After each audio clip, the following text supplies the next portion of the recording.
Oh, oh, get him. Get him. Oh, oh.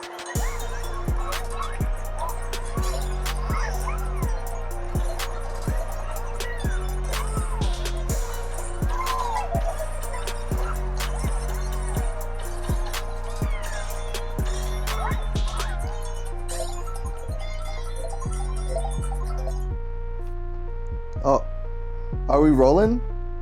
Is the internet looking for 508's Tech definitive review of the Nintendo Switch 2? Or as I like to call it here in Worcester, the Super Nintendo Switch. And so we got a lot to talk about. So good evening, people of the internet. It's 508 Tech, Carlos Ruiz, your host. And after 3 months of using this console, I feel like I can finally share my thoughts and opinions on what Nintendo nailed and what feels like a bit of a letdown. So let's get into it. Let's start this review on a positive note, and that is that performance, although seems muted compared to the PS5 and the handheld gaming PCs that are available in today's market, the games run great. And at the end of the day, that's the most important, is for you to have a fun experience with these consoles. You don't want to let performance numbers overshadow the fact that it is fun to use this console. And that is the point of Nintendo games. They've never had the upper hand when it comes to performance, but the games have always been what pulled us in. And I am happy to say that first-party heavy hitters like Pokemon, Legend of Zelda, the Mario games, they run great and they're fun. And that is why we keep coming back to these consoles. Another highlight is the screen. Now, although it is not an OLED screen, and I am a super big on OLED. I've had an OLED TV since the C10 LG that came out probably 6 years ago. So I am super big on OLEDs. This being an IPS display in 2025 had me a little off put, but I can say that once you're immersed in a game, it's great. The colors are vibrant, it's super bright, and I'm coming from a Switch OLED, and I haven't put this one down. I've yet to go back to the OLED because of the screen. And the refresh rate, 120 Hz 1080p handheld, is incredible. When you're stopping down to a screen this small, I hope you know that the amount of pixels that it's pushing is less important than on like a big screen or even a relatively decent sized monitor. The console feels great. They always do a solid job with hardware. The Joy-Cons are a lot better. The console itself being bigger than last generations makes it a joy to use. And it's not so big that you don't want to take it places. I've already taken it on a couple trips, and pulling it out of my bag at the airport isn't like a big ordeal or anything. It's not as cumbersome as even my laptop. So I'm proud to say that the slimness, although makes it a little uncomfortable to hold because there's really nothing to grip the actual Joy-Cons, it's just flat, and your hands kind of naturally want to curve to something. It still is like a very portable device. Let's talk magnets. Magnets are and always will be a magical way of connecting devices, and I can't tell you how many times I just click and unclick for the simple fact of it just being such a smooth experience. I never really had a huge problem with the railing Joy-Cons. I actually thankfully never experienced stick drift, so I know that these are kind of made along the same hardware lines as the last generation, so be careful that you can deal with stick drift eventually, but the magnetic way of attaching is awesome. The speakers are loud if you're into really blasting these games.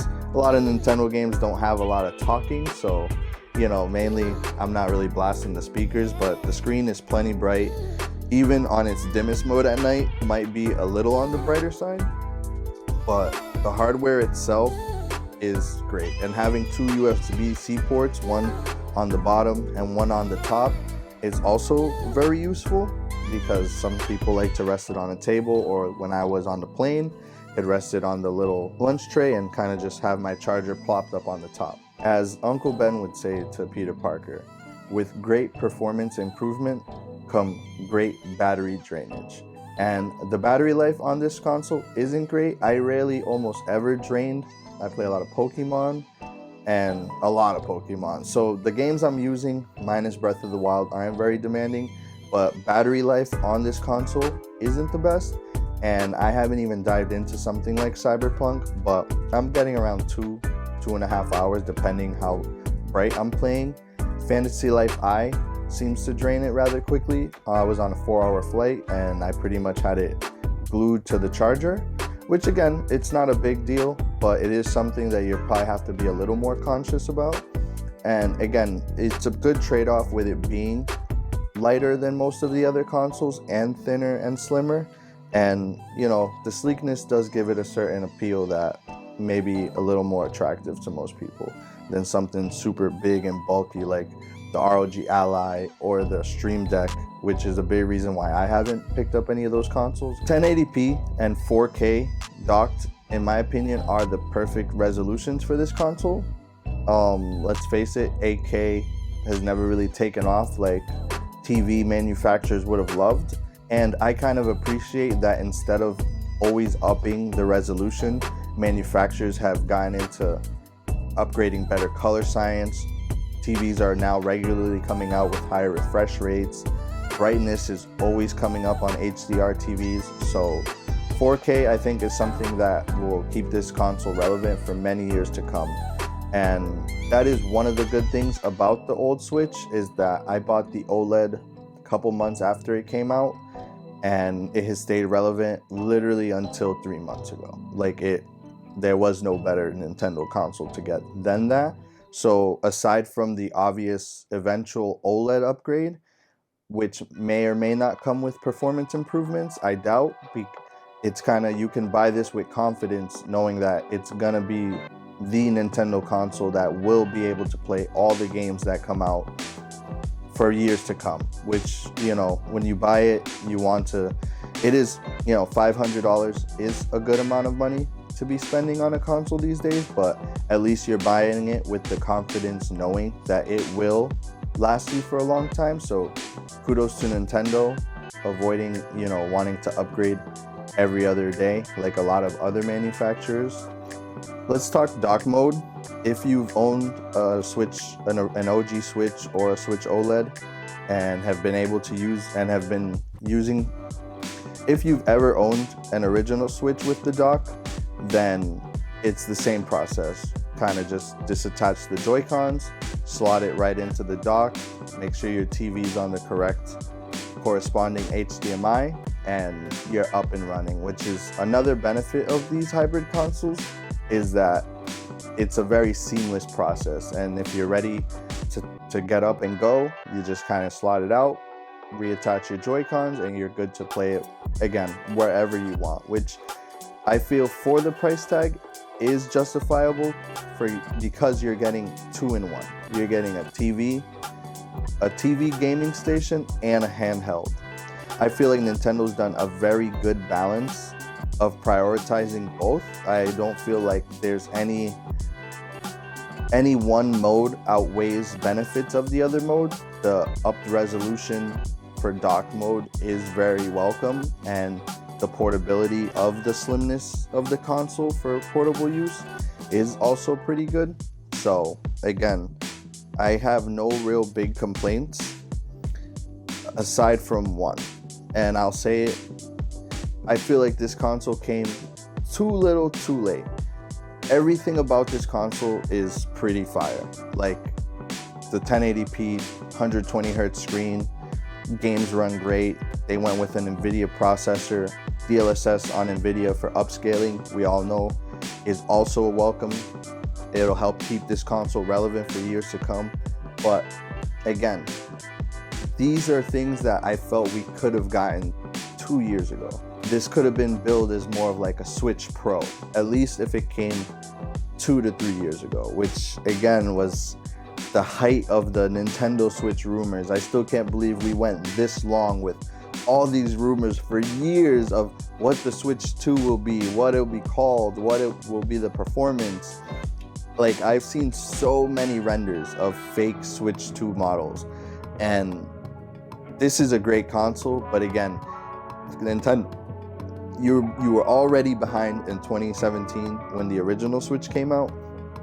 And not that you're starting it off behind, but we could have had this performance. This technology was already around years ago. So that in my opinion is my biggest, like, come on with the console. Like, it's not a bad thing, like better late than never, they always say.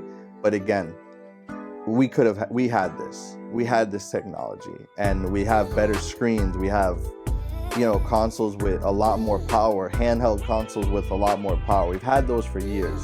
So it does feel like, what was the holdup? But again, they nailed it. In my opinion, everything that they needed to address with the original. The screen, the Joy-Cons are bigger, the speaker is brighter, it has better performance in handheld and docked. Battery life is relatively solid given the performance that you're able to get. Like, I can remember when Cyberpunk came out, they took it off of the PlayStation 4 store completely. And to have something this thin and handheld playing that game, and it looks relatively good, that's pretty impressive. So again, kudos to Nintendo. And again, if you were thinking of picking this up, if you're a fan of Nintendo first party and have been hesitant on picking one of these up, especially if you're a Pokemon fan with the new Legends ZA coming out, I think it's a worthy upgrade. It's definitely worth the price. If you can get at least $150 for your original Switch to help take off the ease of buying a new console, that's what I would try to do. But it's been, from what I've seen, it's pretty tough selling the old Switches with the new one. But again, Christmas is around the corner.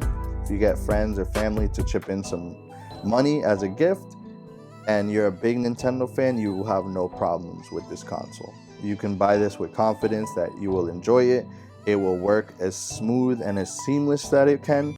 It backs up all your old save data, so if you have a ton of hours in older Switch games, you can run them. And even games that don't have an inherent Switch 2 mode, they look better, they run smoother, especially on dock mode. 4K, the games look crisp. And the games that do get an upgrade, they look even better. And even though some games I feel they shouldn't charge an upgrade path for, the Legend of Zelda Breath of the Wild game is worth it. The upgrade, the $10 it costs to upgrade it, it looks phenomenal. And I'm looking forward to diving into Tears of the Kingdom. I purposely waited for this to come out so I can get a better experience, because it was a tougher experience on the OLED. But these games run so good now that, like I said, I'm looking forward to diving into Tears of the Kingdom.